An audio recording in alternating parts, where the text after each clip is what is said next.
ముఖ్యంగా నిజామాబాద్ జిల్లా చూసుకుంటే మనది వ్యవసాయం మీద ఆధారపడేటటువంటి జిల్లా, చాలా పెద్ద ఎత్తున రైతులు ఉన్నటువంటి జిల్లా. మరి ఈ జిల్లాలో ఒక రాజకీయ రంగు పులిమి, రైతుల సమస్యకు రాజకీయ రంగు పులిమి, అనేకమైనటువంటి అబద్ధాలు చెప్పి ఫాల్స్ ప్రామిసెస్తోని ఇక్కడ భారతీయ జనతా పార్టీ పార్లమెంటు సీట్ను గెలవడం జరిగింది.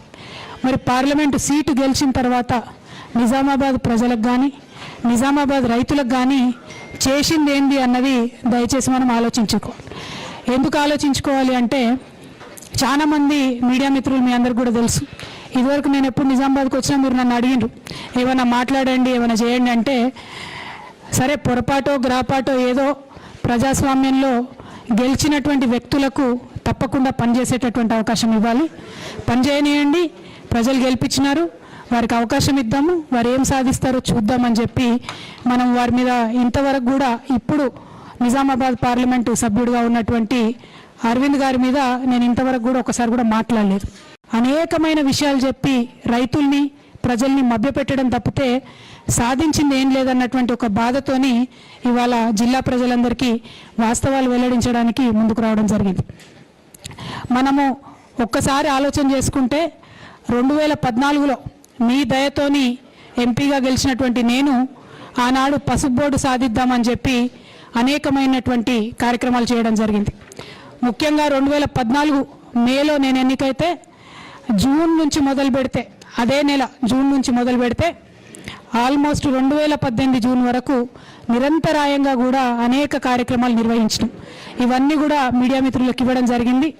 అందులో ప్రధానంగా చూసుకుంటే మొట్టమొదటిసారి నిర్మలా సీతారామన్ గారు ఆనాడు కామర్స్ మినిస్టర్గా ఉంటే వారికి ఉత్తరం రాయడంతో మొదలు పెడితే, ఆ తర్వాత ప్రధానమంత్రి గారికి, ఆ తర్వాత పడుగల్లో మనకు వేల్పూర్లో ఇవాళ ఏదైతే స్పైస్ పార్క్ ఉందో దానికి ఫండ్స్ అడగడం అయితే ఏంది, తర్వాత 2016లో కేరళ ముఖ్యమంత్రి గారిని కలిసి మద్దతు లేఖను కూడగట్టడం అయితే ఏంటిది, ఆ తర్వాత ఆనాడు తమిళనాడు ముఖ్యమంత్రి జయలలిత గారి దగ్గర మద్దతు లేఖను తీసుకోవడం అయితే ఏంటి, ఆ తర్వాత మహారాష్ట్ర ముఖ్యమంత్రి దేవేంద్ర ఫడ్నవీస్ గారిని కలిసి 2016లోనే వారికి మరి మద్దతు లేఖ తీసుకోవడం పసుపు బోర్డు ఏర్పాటు కోసం.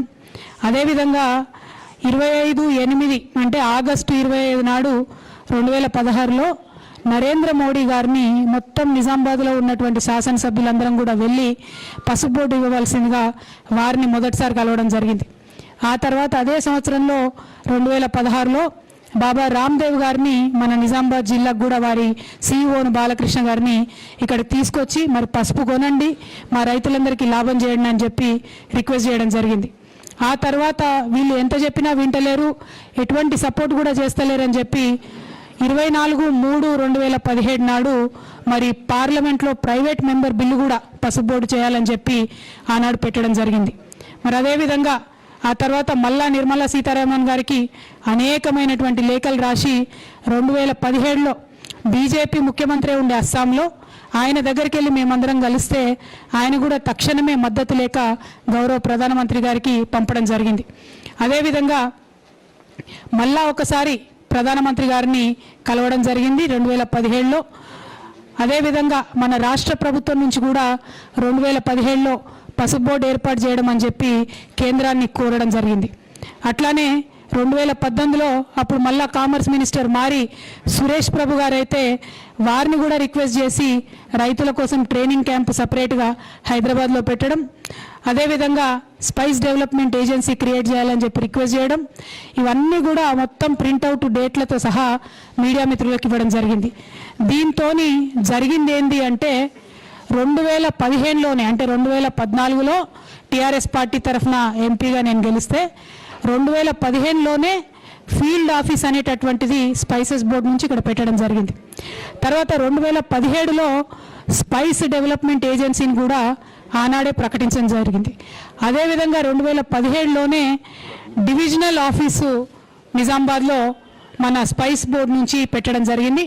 అప్పుడు మన ఇరిగేషన్ ఆఫీస్ ఉంటే వాళ్ళని కూడా రిక్వెస్ట్ చేసి స్పైస్ బోర్డు ఆఫీస్ ఇవ్వమన్నాం, కానీ అది కుదరక మళ్ళీ ఇప్పుడు వేరే చోట స్పైస్ బోర్డు ఆఫీస్ పెట్టుకోవడం జరిగింది.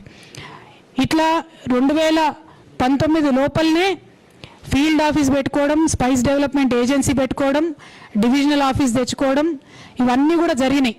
ఇవన్నీ జరుగుతున్న సందర్భంలో మరి పసుపు రైతులకు బాయిలర్లు కావాలి అని అడిగితే వాళ్ళు ఇవ్వకపోతే ఆనాడు రాష్ట్ర ప్రభుత్వాన్ని రిక్వెస్ట్ చేసి 250 బాయిలర్లను సబ్సిడీ 50% సబ్సిడీతో కూడా మొత్తం తెలంగాణ వ్యాప్తంగా పసుపు రైతులు ఉన్న చోట పంపిణీ చేయడం జరిగింది. దానికి కూడా కేంద్రం నుంచి ఆనాడు సహకారం రాలేదు. మరి ఇవన్నీ ఇట్లా ఉంటే ఇప్పుడున్నటువంటి బీజేపీ ఎంపీ గారు ఏమంటారంటే, నేను చాలా పనులు చేసినా, నేనే స్పైస్ డెవలప్మెంట్ ఏజెన్సీ తెచ్చినా, నేనే డివిజనల్ ఆఫీస్ పెట్టినా అని చెప్తా ఉన్నారు. దాంతోపాటు ఆయన అప్పుడో ఇప్పుడో కాన్స్టిట్యున్సీ పర్యటనకు వచ్చినప్పుడు అక్కడనో ఇక్కడనో కారాపుడు పసుపు రైతులతో మాట్లాడి ఒక డ్రామా క్రియేట్ చేసి ట్రైన్లో మరి సాంగ్లీకి పోకపోయినామని ఒక ఉచిత సలహా పడేస్తాడు. పసుపు రైతులు ట్రైన్లో సాంగ్లీకి పోవాలని ఈయన చెప్పుడు ఎందుకు? పోరాదా మాకు? ఎప్పటి నుంచో పోతున్నారు. సాంగ్లీకి ట్రైన్ ఏమో నేను వేయించిండా? నేనే 30 ఏళ్ళ నుంచి పోతున్నారు పసుపు రైతులు ట్రైన్లో.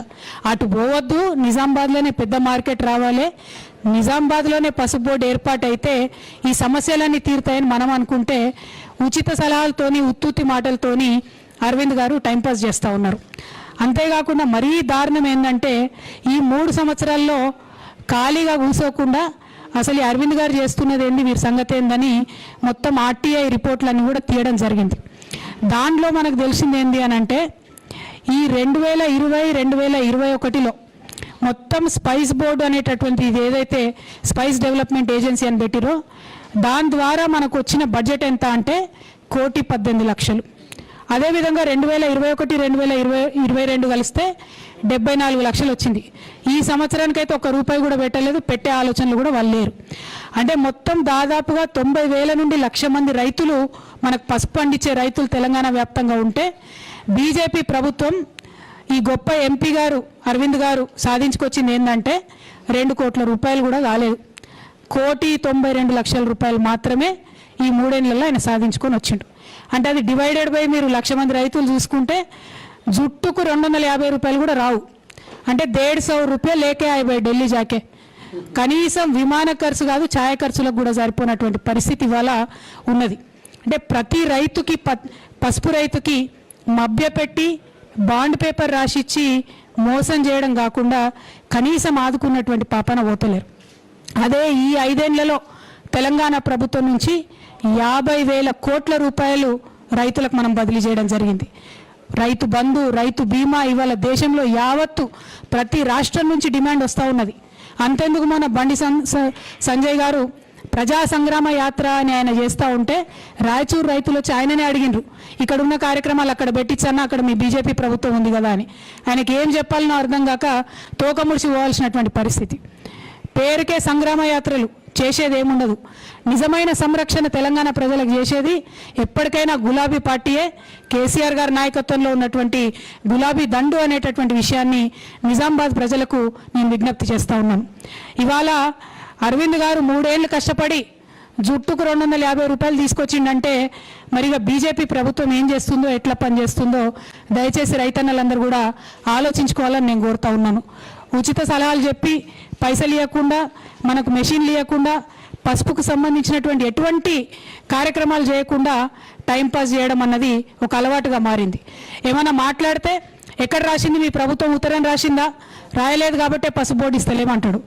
ఇవి మన ప్రభుత్వం 2017లోనే రాసినటువంటి ఉత్తరం ఇది అరవింద్ గారికి ప్రెస్ మిత్రుల ద్వారా నేను పంపిస్తూ ఉన్నాను. అదేవిధంగా 2017లోనే ఫీల్డ్ ఆఫీస్ స్పైస్ బోర్డుది నిజామాబాద్లో ఏర్పాటు చేయాలని చెప్పి వచ్చినటువంటి ఆర్డర్స్ కూడా నేను ఇస్తూ ఉన్నాను. అదేవిధంగా నిర్మలా సీతారామన్ గారు మొదలు పార్లమెంట్లో మాట ఇచ్చి నేను తప్పకుండా మీకు స్పైస్ పార్క్ పెట్టండి అమ్మా, 20 కోట్లు ఇప్పిస్తా అసైడ్ స్కీమ్లో అని చెప్పి కథలు చెప్పి తర్వాత మేము అసైడ్ లేదు ఏం లేదు, మీరు మొత్తం రాష్ట్రం నుంచే ఇచ్చుకోవాలి, మీ రైతులకు తప్పితే మేమేం చేయము, మళ్ళీ మొత్తం చేసి ఓపెనింగ్ పిలిస్తే మాత్రం వచ్చి రిబ్బన్ కట్ చేసిపోతామని చెప్పిన ఉత్తరం కూడా ఇక్కడ ఉన్నది. అదేవిధంగా స్పైస్ డెవలప్మెంట్ ఏజెన్సీ 2017లో చెప్పి ఇచ్చినటువంటి విషయం కూడా ఇక్కడ ఉన్నది. అదేవిధంగా మనం తీసుకొచ్చినటువంటి మద్దతు లేఖలు, సీఎంలు రాసినటువంటి మద్దతు లేఖలు అన్నీ కూడా మోడీ గారికి రాసినవి అవన్నీ కూడా ఉన్నాయి. దీంతో పాటు ఏదైతే ఆర్టీఐలో మనం తీసుకొచ్చినటువంటి వివరాలు ఉన్నాయో ఆ ఆర్టీఐ కాపీలన్నీ కూడా ఇక్కడ పొందుపరచడం జరిగింది. మరి ఇవన్నీ నేను ఎందుకు చెప్తా ఉన్నా అంటే ఈ 3 ఏళ్లలో నాలుకకు మడత లేకుండా అనేకమైనటువంటి అబద్ధాలు ఇప్పుడున్న అరవింద్ గారు చెప్పినారు. అవి ఒక్కసారి దయచేసి ప్లే చేసి మీడియా మిత్రులకు తద్వారా ప్రజలకు తెలియజేయాలని చెప్పి నేను కోరుతా ఉన్నా. హై స్పీడ్లో అబద్ధాలు చెప్పడం తప్పితే భారతీయ జనతా పార్టీ నాయకులు చేసింది ఏమీ లేదు. రాజ్నాథ్ సింగ్ గారి దగ్గర నుంచి మొదలు పెడితే, రామ్ మాధవ్ గారి దగ్గర నుంచి మొదలు పెడితే, ఇక మన నిజామాబాదు జిల్లా రత్నం అరవింద్ గారు అనేకమైన అబద్ధాలు పలు సందర్భాల్లో ఎట్లా చెప్పిండ్రో మీరు నిజంగా చూసినారు. ప్రజలకు నేను కోరేది ఒక్కటే, ఇవాళ భారతీయ జనతా పార్టీ అబద్ధాలు చెప్పి కేంద్రంలో అధికారంలోకి వచ్చింది. చక్కగా పరిపాలన సాగుతున్నటువంటి తెలంగాణలో అనేకమైనటువంటి అబద్ధాలు చెప్పి కులాల మధ్య మతాల మధ్య చిచ్చుపెట్టి మనల్ని విడగొట్టేటటువంటి ప్రయత్నం చేస్తూ ఉన్నది. మిమ్మల్ని నేను కోరేది ఒకటే, ఇప్పుడు టీఆర్ఎస్ పార్టీ ఆధ్వర్యంలో జరుగుతున్నటువంటి అభివృద్ధిని చూడండి, భారతీయ జనతా పార్టీ కేంద్రంలో జరుగుతున్నటువంటి అభివృద్ధిని కూడా చూడండి. ఏం జరిగింది ఇలా కేంద్రంలో? సంవత్సరానికి 2 కోట్ల ఉద్యోగాలు ఇస్తామని మోడీ గారు అబద్ధం చెప్పారు. ఇంతవరకు దానికి అత్తపత్త లేదు. మేము సామాన్యులకు అండగా ఉంటామని చెప్పిండ్రు, కానీ గ్యాసు డీజిల్ పెట్రోల్ ప్రైజులు చూస్తే ఇలా కళ్ళు తిరిగి చక్కెర వచ్చే పరిస్థితి ఉన్నది. మధ్యతరగతి వ్యక్తి మీద దాదాపు నెలసరి ఖర్చు 50% పెరిగినటువంటి పరిస్థితి. సిలిండర్ను మరి ధర పెరిగింది, ఏం చేయాలంటే ఒక బీజేపీ ఎంపీ అంటాడు, ఎందుకు సిలిండర్ కట్టెలపై పెట్టుకొని అంటారు. అంటే ముందుకు పోవద్దు, మనం వెనక్కి పోవాలి, మళ్ళా పూర్వకాలంలోకి పోవాలని చెప్పి మహిళలను అవమానం చేసే పరిస్థితి.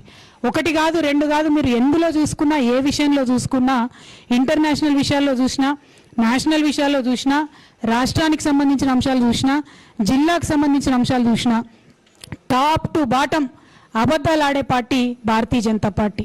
టాప్ టు బాటం అబద్ధాలు ఆడే నాయకులు భారతీయ జనతా పార్టీలో ఉన్నారు.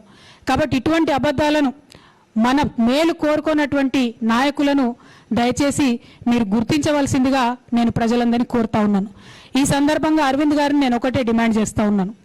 మీరు 3 ఏళ్ల కింద మాట ఇచ్చిండ్రు, పసుపు బోర్డు తెస్తా అని.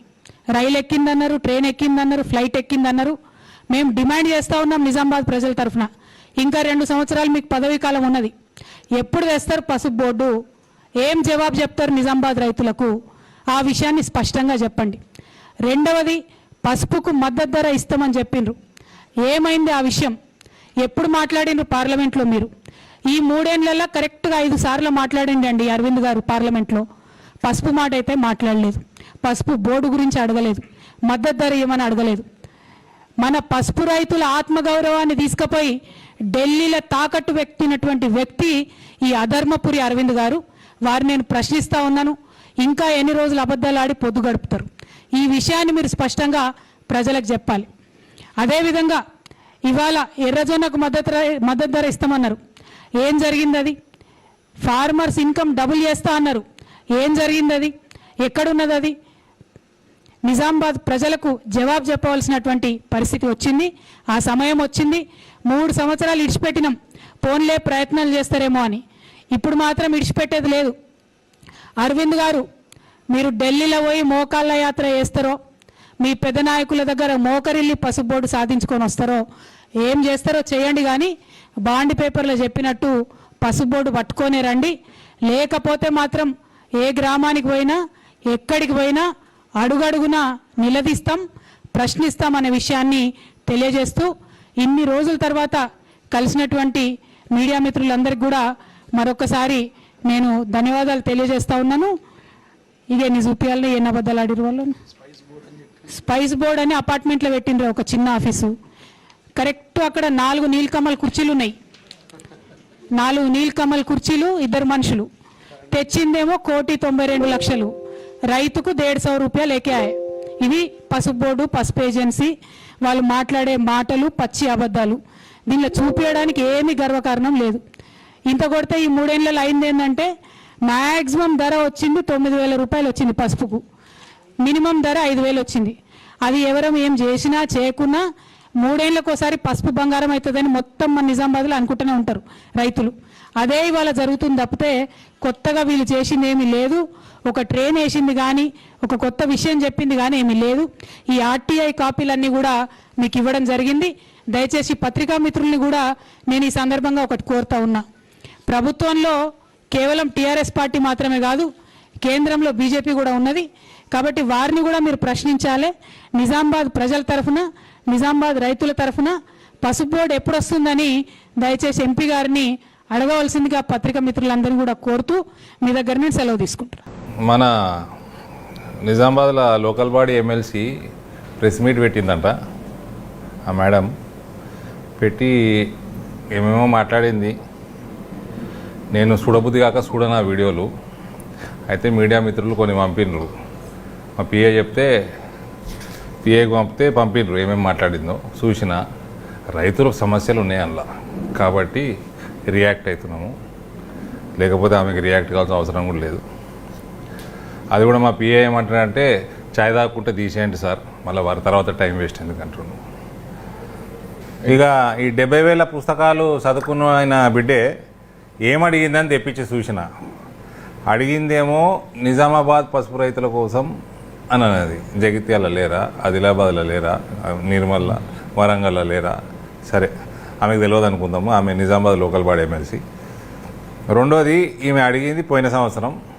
స్పైస్ బోర్డు జవాబు ఇచ్చింది అక్టోబర్ పోయిన సంవత్సరం, అంటే 7-8 నెలల కింద. దాని తర్వాత 2 సార్లు బడ్జెట్ వచ్చింది. 6 కోట్లు. ఆమెకు ఆన్సర్ ఇచ్చింది కోటి రూపాయలు. మరి నిజామాబాద్ అనుకొని ఇచ్చిర్రా, మరి మొత్తం అనుకొని ఇచ్చిర్రా? ఆమెకి జవాబు ఇచ్చినాక 2 సార్లు బడ్జెట్ వచ్చింది. ఈ 70,000 పుస్తకాలు చదువుకున్న బిడ్డమే. మళ్ళీ ఒకసారి నీకు రాసుడు వస్తే నీవే రాసి ఉంటే మళ్ళీ ఒకసారి రాయి, స్పైస్ బోర్డు మళ్ళీ రిప్లై ఇస్తుంది. ఈసారి 6 కోట్ల దాకా ఉంటుంది బడ్జెట్. ఈమె 2014 నుంచి 19 దాకా ఎంపీ ఉన్నది. అప్పుడు బాయిలర్లు, పాలిషర్లు, టార్పాలిన్లు పైసల గురించి మాట్లాడింది కదా. పసుపు రైతుల కోసం ఎవరెంత చేసిండ్రు? 2016, 15, 16, 17, 18, 19 5 సంవత్సరాలలో లోకల్ బాడీ ఎమ్మెల్సీ కేసీఆర్ బిడ్డే, ముఖ్యమంత్రి బిడ్డే 4, 12, 4, 9, 13 బాయిలర్లు తెచ్చింది పసుపు రైతుల కోసం. 13 బాయిలర్లు ఆమె 5 ఏళ్ళల్లో. పాలిషర్లు వచ్చేసి 3 పాలిషర్లు తెచ్చింది. 13 బాయిలర్లు, 3 పాలిషర్లు, టార్పాలిన్లు 0. ఇది తెచ్చింది. ఇప్పుడే స్పైస్ బోర్డుకి వెళ్ళి మన తెప్పించిన డీటెయిల్స్ ఇవి. ఇక భారతీయ జనతా పార్టీ ఎంపీ ఎన్నికైనాక 19, 20, 21, 22 3 సంవత్సరాలల్లో, అందులో సంవత్సరంన్నరకు పైన కరోనాలో పోయినాయి. 250, 108 బాయిలర్లు. ఆమె 5 ఏళ్ళ ముఖ్యమంత్రి బిడ్డ ఉన్నప్పుడు 13. ఇప్పుడు భారతీయ జనతా పార్టీ కార్యకర్త ఉన్నప్పుడు 108 బాయిలర్సు. పాలిషర్లు ఆమె ఉన్నప్పుడు 3. మనము భారతీయ జనతా పార్టీ ఎంపీ అయినాక 209 పాలిషర్లు. 3 పాలిషర్లు ఆమె తెచ్చింది 5 ఏళ్ళల్లో. 3 సంవత్సరాలల్లో సంవత్సరంన్నర కోవిడ్ది పోంగా 209. టార్పాలిన్లు రైతు మీరు ఎట్లా ఇచ్చేది లేదు, గొన సంచులు తెచ్చేది లేదు. టార్పాలిన్లు మీరు రైతులకు ఇచ్చేది లేదు. ఈమె ఇచ్చింది 0, పెద్ద బాతుగుడ్డు 0 ఈమె తెచ్చింది 5 ఏళ్ళల్లో టార్పాలిన్లు. మనము తీసుకొచ్చింది ఈ నెల ఏప్రిల్ దాకా, మొన్న ఏప్రిల్ దాకా 7,240 టార్పాలిన్లు. ఈ 3 బడ్జెటే 4,22,90,000. ఇది కాక పసుపు టెస్టింగ్ మిషన్లు, ఎక్స్పోర్టర్లు, ఇంపోర్టర్లు వాళ్ళందరూ, మన ఎక్స్పోర్టర్లు, ట్రేడర్లు, సైంటిస్టుల మీటింగ్లు, ప్లస్ రైతులకి ప్రత్యేక సదస్సులు చేస్తూ ఉన్నారు. అవన్నిటికీ 1,18,00,000 ఖర్చు అయింది. మొత్తం కలిస్తే 6 కోట్ల ఖర్చు అయింది. ఇది మీడియాకి ఇచ్చేస్తే ఇప్పుడు నేను 6 crore rupees ఖర్చు అయింది. ఏంది ఈ 3 yearsలో మళ్ళీ సంవత్సరంన్నర అందులో కోవిడ్ ఉన్నది. ఇది ఇక దీనికంటే ఎక్కువ ఏమేమో బకవాస్ చేసిందంట. దాని గురించి నేను మాట్లాడను. నా జాగాలో దయాకర్ రావు ఉంటే ఏమంటుండేను మంత్రి. కాబట్టి దీనికంటే ఎక్కువ ఈమె కోసం రియాక్ట్ అవ్వాల్సిన అవసరం కూడా లేదు. ఏమన్నా అయితే బీజేపీ శ్రేణులు మా వాళ్ళందరూ అవుతారు. ఇవన్నీ పక్కకు పెట్టమ్మా. మీ అయ్యా సిద్దిపేటలో ఎమ్మెల్యే ఉన్నప్పుడు ఏదైనా మీటింగ్ పెట్టాలంటే లారీలు ఆపుకున్నాడు. లారీలు ఆపుకొని లారీ డ్రైవర్ల దగ్గర పైసలు వసూలు చేసి సిద్దిపేట ట్యాక్స్ వసూలు చేస్తుండే. మీకు కేఎస్టీ ట్యాక్స్ నీకు అలవాటు ఉన్నట్టమ్మా. మీ అయ్యా సిద్దిపేట కాడ ట్యాక్స్ అలవాటు లారీ డ్రైవర్ల దగ్గర తీసుకున్నాడు. అందులోకెళ్ళి మన జిల్లాకు సంబంధించిన ఒకడు ఎమ్మెల్యేలుగా కనబడతాడని దౌడ మీదకి వెళ్ళి ఉతికాడు. అటువంటి సమయంలో మీ అయ్యా అడుక్కొని రాజకీయాలు చేసే సమయంలో మా అంకాపూరు చుట్టుపక్కల నిజామాబాద్ బాల్కొండ ప్రాంతం మొత్తం ఇదంతా జగిత్యాల ప్రాంతంలో పసుపు రైతులు ప్రతి ఒక్కరి దగ్గర 1000 సీసీ కార్లు తిరుగుతున్నాయి ఊర్లలో. నీయసుంటి రాజకీయ నాయకులు చేయబట్టి వాళ్ళ పరిస్థితి ఇవాళ ఇక్కడ దాకా వచ్చింది. మీరు అడుక్కునేటోళ్ళు ఇలా అమెరికాలల్లా ఆస్తులు సంపాదించే కాడికి పోయిండ్రు. గది మీకు మాకున్న వ్యత్యాసం. నువ్వు ఈడ రాజకీయాలు వలసలకు రాజకీయాలు వచ్చినావు. నేను పుట్టి పెరిగింది ఈడ, వీళ్ళతోటి పెరిగినా, అటు కొరుట్లలో పుట్టినా, ఈడ వేల్పూర్లో పెరిగినా. నీకు నాకు వ్యత్యాసం అసలు పోలికేమన్నా ఉన్నదా? తెలంగాణ తెచ్చినాం, తెలంగాణ ఏంటికి తెచ్చిండ్రు? మీ కల్వకుంట్లో పీక్క తినడానికే తెచ్చుకున్నాం మేము తెలంగాణ. ఉంటుంది రానున్న కాలంలో ఎట్లా ఈడికెళ్ళి మీరు వీక్తారో ప్రజలు నిర్ణయిస్తారు.